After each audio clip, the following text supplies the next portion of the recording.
Hey guys, this is Michael. I've got a quick tip for you on adding music to your video projects. It always frustrates me when I watch a video and there's a music track underneath, and the music track maybe doesn't end at the end of a measure, or maybe it's just left unresolved.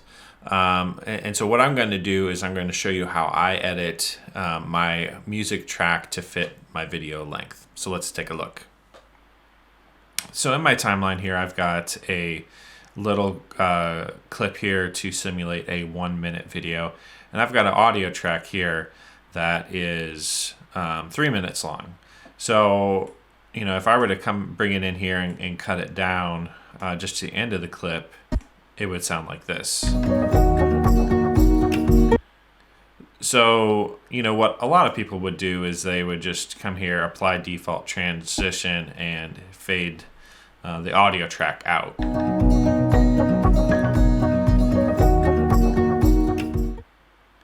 And actually, in this case, that didn't sound terrible, but I think we can actually make it sound better. So we're going to go back to the original size of this audio clip, and I'm going to check out the ending here and see what the ending sounds like.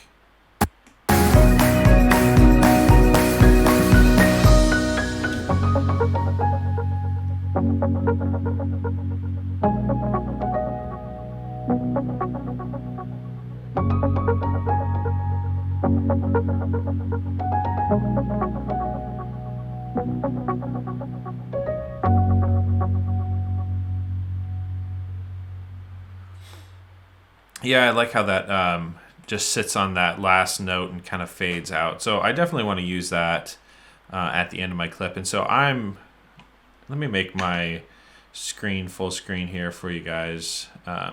Let you see a little bit better here. So I'm going to come back in here and zoom in, and I want to get the beat here right before the song fades out. It should be right here. I'm just going to take my razor tool and cut that, and I'll play it and listen to it.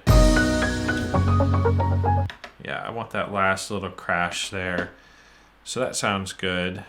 Now I'm going to bring this down into a lower level here. And because this fades out, it's going to be fine wherever we have some wiggle room here that we can play with. So, if I were just to put it together here, this is what it sounds like.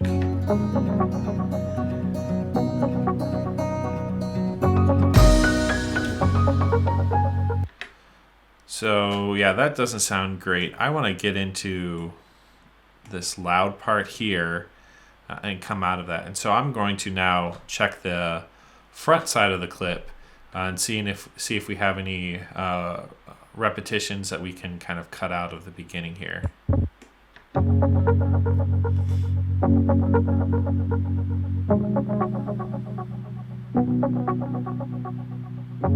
Okay, there's the beginning of a new kind of phrase there.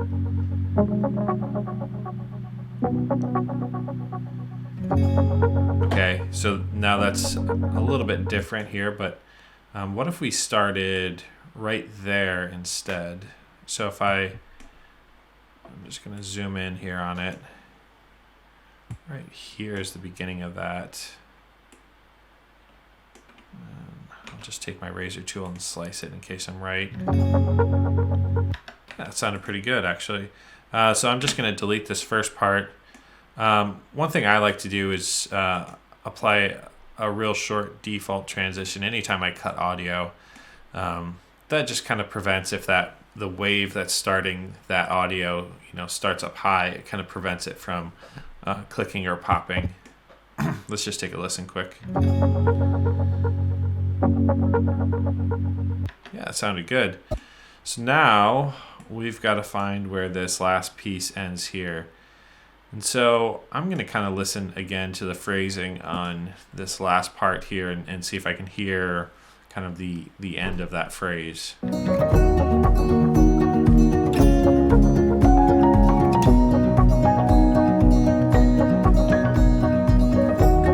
So I think I can lined it up right in here. Let's listen one more time.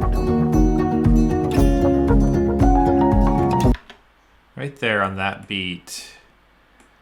So now I'm just gonna, in my lower track, bring this track over, and now I'm gonna line them up. Now, Premiere will only let you be frame accurate. It won't let you be kind of sub-frame accurate, which is actually okay most of the time. There are other programs out there that will let you get a little bit closer. So you can see here, I'm gonna try to match this peak with this peak down here, and it's not gonna let me. So I'm just gonna leave it right where it's at. I'll drag it in this top window, and we're just talking about milliseconds here of time. So let's take a listen to this one more time.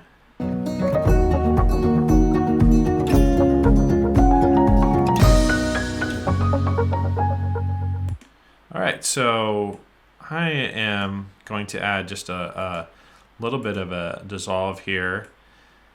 I'm actually going to leave it over top of the cymbal crash, and let's listen to see if that kind of softens that cymbal crash just a little bit. Yeah.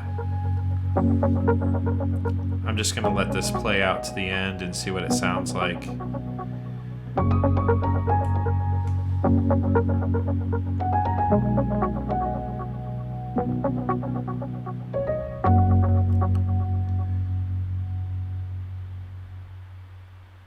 Yeah, it almost completely fades out here at the end. So we'll just clip this to the end, and because it's nearly there, I'm just going to put another dissolve on this,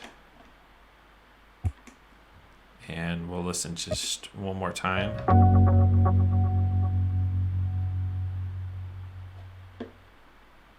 Yeah, sounded good. So there you go. I took a 3-minute audio track and I cut it down to fit a 1-minute timeline. And to do that, it's not always going to be the same way. Sometimes you're going to have to find different sections that you can kind of cut out and put together. But the important thing is to listen to the phrasing, to listen to the rhythm, try to have measures line up.